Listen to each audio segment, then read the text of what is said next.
Hello students, the topic we are going to discuss today is chemotherapy of antifungal agents.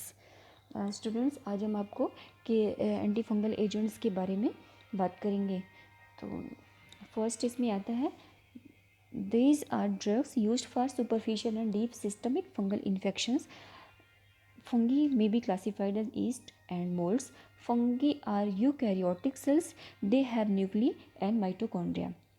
Then an antifungal agent is a drug that selectively eliminates fungal pathogens from a host with minimal toxicity to the students. आप ये जानते हैं antifungal agent जो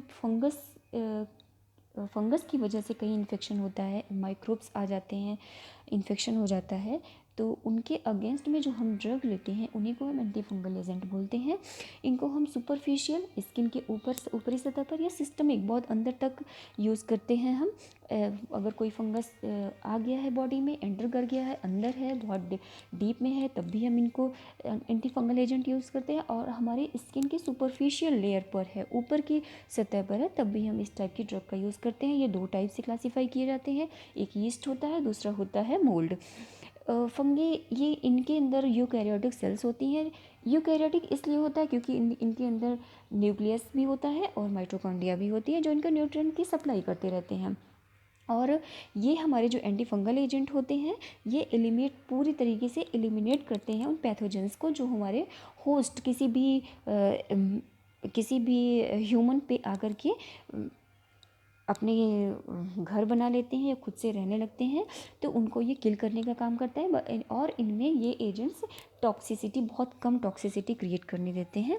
ये हमारे type of fungal infection, ये हमारे तीन टाइप से इनको हम क्लासीफाई करते हैं. तीन टाइप के इन्फेक्शन हो सकते हैं. सुपरफिशियल हो सकता है, सबकुटेनियस होता है, और सिस्टमिक इन्फेक्शन सिस्टमिक टाइप में होता है. ये हमारी स्किन में सबसे ऊपर की लेयर में भी होते हैं, उसके अंदर की लेयर में भी हो सकते हैं, या बहुत अंदर तक डीप में भी हो सकते हैं. तो इनको किल करने के लिए, इनकी ग्रोथ को कम करने के लिए जो एजेंट यूज़ करते हैं वो हमारे एंटीफंगल एजेंट होते हैं. और स्टूडेंट्स, मैं आपको बता दूं कि इसमें आता है एथलीट फूट, कैंडियासिस, रिंगवॉर्म, इन सब के लिए भी हम एंटीफंगल ड्रग का यूज़ करते हैं. अब आप ये जान लीजिए एथलीट फुट क्या होता है, कि कभी कभी हम बहुत टाइट शूज़ पहन लेते हैं जिनकी वजह से हमारी उंगलियों में फंगल इन्फेक्शन हो जाता है, फंगस हो जाता है, और ये एक से दूसरे में ट्रांसमिट हो जाता है और ये पूरी तरीके से उस एरिया को कवर कर लेता है. तो इनके लिए हम एंटीफंगल ड्रग का यूज़ करते हैं. रिंगवॉर्म आपको पता है कि दाद होता है जो एक सर्कल फॉर्म में दिखता है, उनमें बहुत छोटे छोटे दाने से होते हैं, इनके अंदर फ्लूइड भर जाता है. इनके लिए भी हम एंटीफंगल ड्रग का यूज़ करते हैं. कैंडियासिस होता है स्किन की हमारे सरफेस पर बहुत छोटे छोटे दाने होते हैं, उनके अंदर पस का फॉर्मेशन हो जाता है. तो ऐसी कंडीशन में भी हम एंटी फंगल ड्रग का यूज़ करते हैं. ये होता है स्किन में भी होता है, नेल्स में भी होता है, और वेजाइना में भी हो सकता है. अब इनको हम कौन कौन सी ड्रग हैं एंटी फंगल के लिए, हम कौन कौन सी ड्रग लेते हैं, उनको किस कैटेगरी में कैसे क्लासीफाई करते हैं, वो हम आपको बता रहे हैं. अब इनमें सबसे पहली ड्रग होती है एंटीबायोटिक्स. एंटीबायोटिक्स में कई सब कैटेगरी हैं इसकी. नंबर पहला है पॉलिन्स में एम्फोटेरिसिन बी आती है, जिसका एग्जांपल है हमाइसिन और नायस्टाटिन. एम्फोटेरिसिन बी का काम क्या होता है, ये एर्गोस्टेरॉल के सिंथेसिस को इनहिबिट करने का काम करते हैं. बी है इसका एशिनोकैंडिन्स, जिसका एग्जांपल है कैस्पोफंगिन, मिकाफंगिन एंड एनिडोला फंगिन. बी है हेट्रोसाइक्लिक बेंजोफ्यूरॉन, जिसमें आता है ग्रीसियोफिल्विन. नंबर सेकंड है एंटीमेटाबोलाइट्स का एग्जांपल है फ्लोसाइटोसिन, जिसको हम 5-HC के नाम से भी जानते हैं. थर्ड है एजोल्स. जिस ड्रग के लास्ट में सफिक्स में एजोल लगा हुआ होता है वो हमारी एंटीफंगल ड्रग्स होती हैं, जो हमारे टॉपिकल भी हो सकती हैं और यूज़ में भी होती है और सिस्टमिक यूज़ में भी होती है. सो टॉपिकल यूज़ में हमारी क्लोट्रिमॉक्साजोल होता है, इकोनाजोल, मिकोनाजोल, ऑक्सीकोनाजोल, और सिस्टमिक के हमारे कीटोकोनाजोल होते हैं. ट्रियाजोल्स होते हैं इसमें, जो सिस्टमिक के लिए हम यूज़ करते हैं, उसमें आता है फ्लूकोनाजोल और इट्राकोनाजोल. ट्रियाजोल्स जिसमें आता है वेरिकोनाजोल और पोसाकोनाजोल.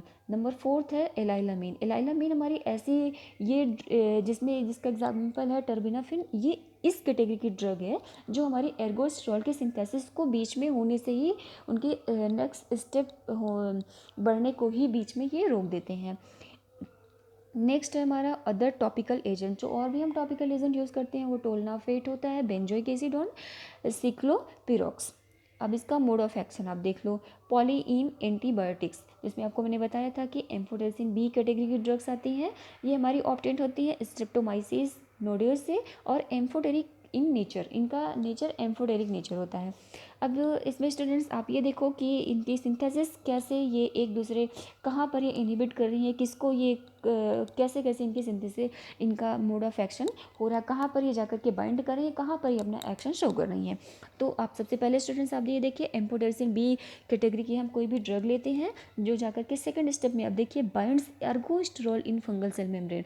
जो हमारी जो हमारी सेल मेम्ब्रेन होती हैं, उसमें सेल मेम्ब्रेन में हमारा जो फंगल इन्फेक्शन आता है तो वो उनमें एक अर्गोस्टेरॉल होता है, जहाँ पर ये हमारी ड्रग जाकर के बाइंड करती है। अब आप लोग ये जान लीजिए कि अर्गोस्टेरॉल होता क्या है।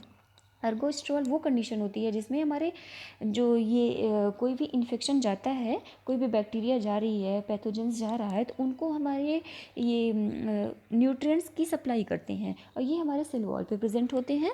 तो हमारी जो एम्फोटेरिसिन बी कैटेगरी की जो ड्रग होती है ये इसी एर्गोस्टेरॉल को बाइंड पर जाकर के बाइंड हो जाती है, जो हमारी फंगल सेल की मेम्ब्रेन पर पाया जाता है। नेक्स्ट स्टेप में है कि ये फॉर्म पोर इन सेल मेम्ब्रेन, ये फॉर्मेशन करता है पोर्स का, उन सेल मेम्ब्रेन में जाकर के बाइंड करेगा और एक पोर्स का फॉर्मेशन करता है। होल पोर्स मतलब एक होल का फॉर्मेशन करेगा। जो नेक्स्ट स्टेप में होता है कि सेल कंटेंट लीक आउट, फिर सेल के अंदर जो कंटेंट भरा होता है, जो न्यूट्रिएंट्स भरे होते हैं वो लीक आउट हो जाते हैं और हमारी सेल क्या होती है, डेथ हो जाती है। आगे ये हमारी नए कोई भी नए पैथोजेंस के लिए, नए बैक्टीरिया के लिए इनमें ग्रोथ नहीं हो पाती है। नेक्स्ट है स्टूडेंट्स, जिसमें आपको आप ये देख रहे हो स्ट्रक्चर, इसमें है potassium and other small molecules are lost through the pore causing cell death. हम इसमें क्या पोटेशियम का यूज़ करते हैं, जो स्मॉल मॉलिक्यूल्स कोई भी लेते हैं जो इनको लीक आउट करने का काम करते हैं। इनका एक एडवर्स रिएक्शन होता है, एक्यूट रिएक्शन और long term toxicity. Acute reaction में ये देते हैं chills, fever, headache, pain and over nausea and vomiting.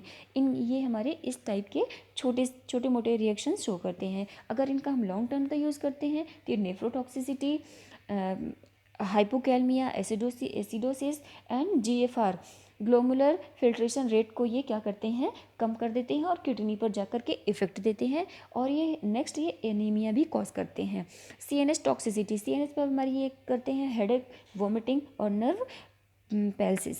Hepatotoxicity, और ये हमारे लीवर पर भी जाकर के अटैक करते हैं या उनको भी इफेक्टेड करते हैं।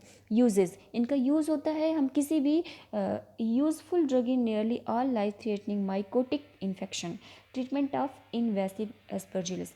माइकोटिक मतलब हमारा होता है कि माइकोटिक इन्फेक्शन मतलब एंटी फंगल इन्फेक्शन, किसी भी टाइप का एंटी फंगल इन्फेक्शन हो उनके ट्रीटमेंट के लिए हम ये anti fungal drug, amphotericin B category की ड्रग जो होती है उनको हम यूज़ करते हैं।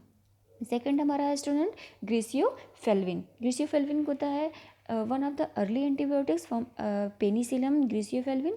ग्रीसियोफेल्विन is fungistatic systemic drug for superficial fungal infections, then active against most dermatophytes. ये हमारे जो ग्रीसियोफेल्विन होते हैं ये सबसे पहले हमारे मोस्टली इन्हीं को हम यूज़ करते हैं, एक एंटीबायोटिक की तरह यूज़ होती है। ये हमारे फंगिस्टैटिक मतलब कि जो फंगस होते हैं उनको, इनकी जो बैक्टीरियल ग्रोथ होती है उनको स्टैटिक मतलब इनहिबिट करना, उनको इनहिबिट करते हैं।